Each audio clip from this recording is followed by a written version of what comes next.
बिस्मिल्लाहिर्रहमानिर्रहीम, अस्सलाम वालेकुम। मेरा नाम डॉक्टर असद महमूद है। आप जानते हैं कि मुर्ग और जिन्नात में दुश्मनी क्यों है? दोस्तों, आज तक आपने जिन्नात के बारे में बहुत सारी बातें सुनी होंगी। जिन्नात होते हैं, इस बात में कोई भी शक नहीं है। एक मुसलमान होने के नाते हम सब इस बात पर शक भी नहीं कर सकते, क्योंकि इसका जिक्र अल्लाह ताला ने कुरान पाक में किया है। हाँ, ये हो सकता है कि अगर इंसान का उससे सामना ना हुआ हो तो उस पर वो शक कर सकता है। जिन्नात और भूत के बारे में लोगों की मुख्तलिफ राय होती है। कई लोग जिन्नात पर यकीन रखते हैं, जबकि कई ऐसे गैर मुस्लिम हैं जो इसको एक इल्यूजन, एक वहम समझते हैं, या फिर इससे लोग मन गढ़ंत बातें भी करार देते हैं। लेकिन दोस्तों, जिन्नात हकीकत में होते हैं। अल्लाह ताला ने जिन्नात का जिक्र कुरान मजीद में भी किया है। इस बात से हम इस बात का अंदाजा लगा सकते हैं कि जिन्नात के वजूद में कितनी सच्चाई है, कितनी ऐसी चीजें हैं कुरान मजीद में जिन पर लोग आज रिसर्च करके उसको दुरुस्त मानने पर मजबूर हो रहे हैं, जिनको कुरान पाक ने 1400 साल पहले ही बता दिया था। बहरहाल दोस्तों, आज का हमारा टॉपिक जिन्नात से रिलेटेड है। आज की इस वीडियो में हम आपको बताएंगे कि मुर्गे और जिन्नात में दुश्मनी क्यों है। इंटरनेट पर बहुत तेजी से वायरल होने वाली इस मालूमात में हर इंसान को जानना चाहिए कि आखिर जिन्नात और मुर्गे ने दुश्मनी क्यों की आपस में, यानी कि उन दोनों के बीच में ऐसी कौन सी दुश्मनी है।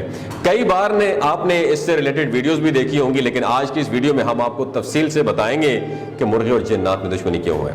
दोस्तों, रवायत है कि किसी मुल्क के एक बादशाह ने अपने महल के मुअज्जिन को यह ऑर्डर दे रखा था कि सुबह मुर्गे की आवाज सुनने के बाद, यानी मुर्गा जब अजान देता है तो उसको सुनने के ठीक बाद अजान दे दिया करो।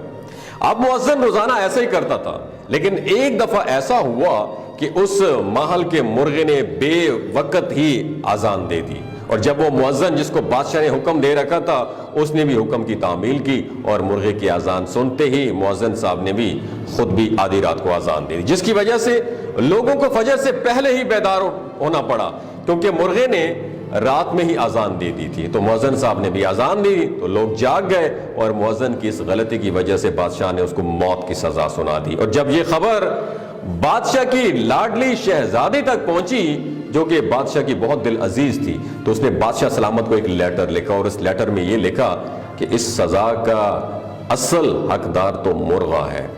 अजान देने वाला सजा का हकदार कैसे हो गया? और दोस्तों, कई बार ये बात भी देखी गई है कि मुर्गा बेवक्त ही अजान दे देता है, तो फिर क्या हम उस पर भरोसा कर सकते हैं? तो आज की इस वीडियो में हम इस्लामिक पॉइंट ऑफ व्यू से और रसूलुल्लाह सल्लल्लाहु अलैहि वसल्लम की अहादीस मुबारका से ये जानने की कोशिश करेंगे कि आखिर मुर्ग की अजान देने में क्या क्या हिकमतें पोशीदा हैं।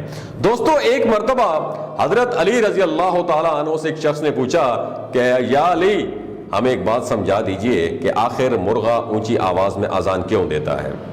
जो मुर्ग अजान देता है उसके मुतालिक उस शख्स ने हजरत अली रजी अल्लाह तआला अन्हु से सवाल किया, और यह सुनकर हजरत अली करमुल्लाहु वजहुल करीम ने फरमाया कि ऐ शख्स, ये तो खूब जान ले कि ये कायनात और इसमें कायम ये जमीन हम इंसानों की पैदाइश से लाखों साल पहले ये आबाद है, और इस जमीन पे उस वक्त पता है कौन सी मखलूक रहा करती थी?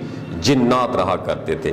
जब अल्लाह ताला ने फैसला किया कि जमीन पर हजरत आदम अलैहिस्सलाम को उतारे, तो उस वक्त जो जिन्नात इस जमीन पर रहते थे उन तमाम जिन्नात को हुक्म दिया गया कि अब तुम सिर्फ रात तक महदूद रहो। और उस वक्त ये मुर्गा जो कि परिंदे की शक्ल में फिजा में यानी हवा में उड़ा करता था, उस मुर्गे की उड़ने की ताकत खत्म कर दी गई और उसकी आवाज को मजीद बुलंद कर दिया गया, और उस मुर्गे को ये रिस्पॉन्सिबिलिटी दी गई कि ये रात के खत्म होने पर, यानी कि जब रात खत्म हो जाए और सुबह करीब हो जाए, तो सुबह के वक्त बांग यानी अजान देकर इंसानों को अल्लाह की इबादत के लिए जगाया करे, बल्कि इंसानों के साथ साथ ये जिन्नात को भी वार्निंग दे कि सुबह हो चुकी है और जिन्नात का वक्त दी एंड खत्म हो चुका है, यानी कि अब जिन्नात का वक्त खत्म हो चुका है, और इंसानों को भी फजर के लिए बेदार करता है, और अब ये तमाम जिन्नात पर्दे में चले जाएं।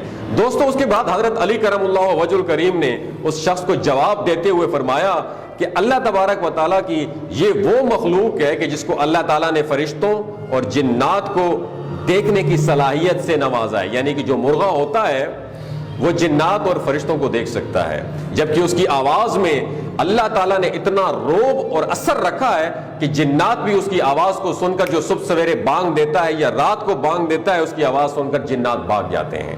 اس کے بعد حضرت علی کرم اللہ وجہ الکریم نے اس شخص کو نصیحت فرمائی کہ جب تم دیکھو کہ جس کسی انسان پر جنات کا سایہ ہے تو کوشش کیا کرو کہ اس کو مرغ کی آواز سنائی دی جائے، اور امید یہی رکھو کہ جنات جو اس شخص کے اندر موجود ہیں وہ اس مرغے کی آواز سن کر اس کا جسم چھوڑ کر بھاگ جائیں گے۔ اور دوستو، اس کے علاوہ ہمارا یہ ایمان ہے، یقین ہے کہ اللہ تعالیٰ نے اس دنیا میں کسی بھی چیز کو بے مقصد پیدا نہیں فرمایا۔ اور اس کے بعد اگر ہم مرغے کی زندگی پر نظر ڈالیں تو حضرت علی کرم اللہ وجہ الکریم نے اس قول کے مطابق یہ مرغ نہ صرف شیطان کو بھگانے کا ایک کام آتا ہے بلکہ یہ انسانی خوراک کی پیدا کرنے کا بھی ایک بہت اہم سورس ہے۔ تو دوستو، یہی وجہ ہے کہ علماء دین نے اس نیک صفت پرندے کو گھر میں پالنے کی اجازت دی ہے تاکہ ہم اس مرغے کی یعنی اس پرندے کی موجودگی میں صرف اور صرف جنات سے محفوظ رہ سکیں بلکہ اللہ کی مخلوق کے اضافے کا بھی سبب بن سکیں۔ دوستو، صرف اتنا نہیں ہے بلکہ نبی کریم صلی اللہ علیہ وسلم کی حدیث مبارکہ میں مرغے کی اس اہمیت کو واضح کرتی ہے۔ مثال کے طور پر نبی کریم صلی اللہ علیہ وسلم نے فرمایا کہ جب بھی مرغے کی بانگ یعنی آزان سنو تو اللہ تعالیٰ سے اس کے فضل کا سوال کرو، کیونکہ مرغا فرشتوں کو دیکھ کے ہی آزان دیتا ہے۔ اور اس کے بعد آپ صلی اللہ علیہ وسلم نے مزید فرمایا کہ جب گدے کی آواز سنو تو اللہ کی پناہ مانگو، کیونکہ وہ شیاطین کو دیکھ کر، شیطانی قوتوں کو دیکھ کر ہی اپنی آواز بلند کرتا ہے۔ اور اس طرح ایک اور جگہ ارشاد فرمایا کہ سب سے بری آواز گدے کی آواز ہے۔ دوستو، بے شک حضرت علی رضی اللہ تعالیٰ عنہ کا علم بہت بڑا تھا جو میرے نبی کریم صلی اللہ علیہ وسلم نے فرما دیا تھا۔ تو اگر آپ اپنی زندگیوں کو بدلنا چاہتے ہیں تو رسول اللہ صلی اللہ علیہ وآلہ وسلم اور حضرت علی کرم اللہ وجہ الکریم کی زندگی کو ضرور پڑھیں۔ اگر یہ ویڈیو آپ کو اچھی لگی دوسروں کے ساتھ ضرور شیئر کیجیے گا۔ اپنا اور اپنے ساتھ میں رشتوں کا خیال رکھیے گا۔ اللہ حافظ۔ دوستو، گلگت بلتستان کے لوگوں کی ایوریج عمر 90 سال سے بھی زیادہ ہوتی ہے۔ You know why? کیونکہ وہ شلاجیت استعمال کرتے ہیں۔ شلاجیت کے اندر 85 قسم کے منرلز ہوتے ہیں۔